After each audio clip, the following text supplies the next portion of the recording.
ಬಹಳಷ್ಟು ಜನ ಭೇಟಿಗೆ ಬಂದಿದ್ದಾರೆ ಸರ್ ಇವತ್ತು ಬೇರೆ ಬೇರೆ ಕಡೆಯಿಂದ. ದಿನಾ ಭೇಟಿ ಮಾಡ್ತಾ ಇರ್ತಾರೆ.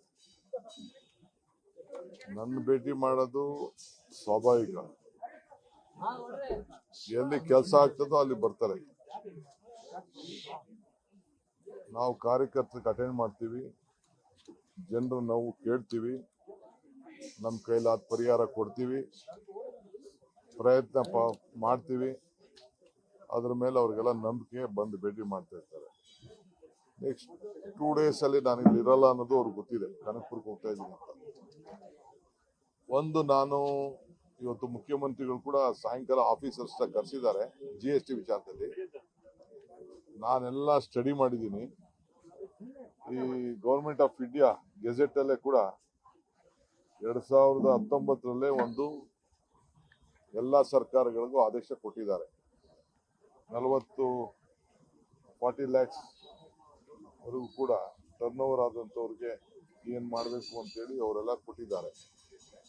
ಸೊ ಇದು ಕೇಂದ್ರ ಸರ್ಕಾರ. ಸುಮ್ಮನೆ ಬಿಜೆಪಿಯವರು ನಮ್ಮ ತಿನ್ಬಿಟ್ಟು ನಮ್ಮ ಬಾಯಿಗೆ ವರ್ಷಕ್ಕೆ ಬಾಳೆಹಣ್ಣು ತಿನ್ಬಿಟ್ಟು ವರ್ಷಕ್ಕೆ ನೋಡ್ತಾ ಇದ್ದಾರೆ.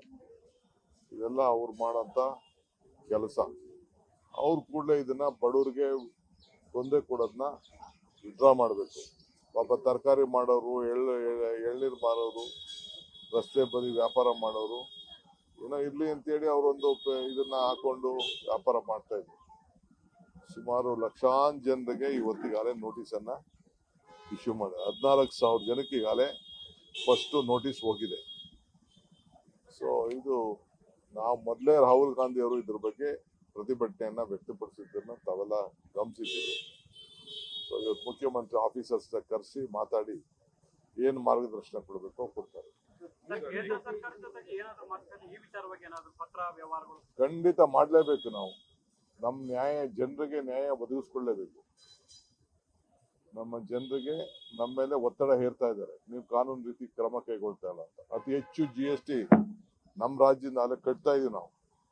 ಸಾಮಾನ್ಯ ಬಡವರಿಗೆಲ್ಲ ತೊಂದರೆ ಆಗ್ತಾ ಇದೀವಿ.